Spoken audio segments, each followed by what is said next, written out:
দর্শক, আমরা আমাদের শুরুতে যেমনটা বলছিলাম, সিলেটে বন্যা পরিস্থিতির অবনতি। আমরা সরাসরি আবার চলে যাচ্ছি সেখানে।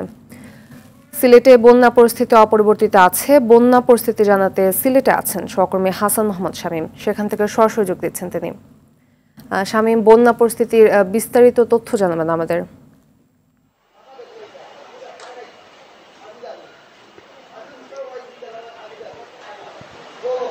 ধন্যবাদ।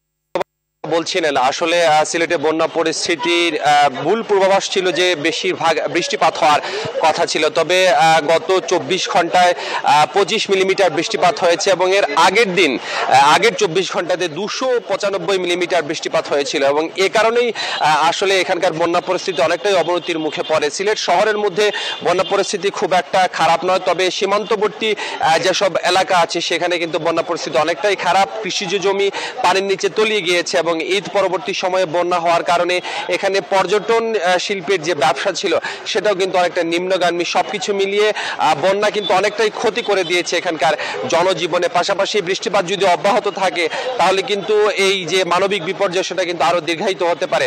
সব মিলিয়ে এখানকার মানুষ একটা আশঙ্কার মধ্যে বসবাস করছেন এবং তারা আশা করছেন খুব দ্রুততম সময়ের মধ্যে তারা যেন বন্যা পরিস্থিতি থেকে রক্ষা পান। ফাতিমা, এটাই ছিল সিলেটে আমার কাছে থাকা বন্যা পরিস্থিতির সর্বশেষ তথ্য।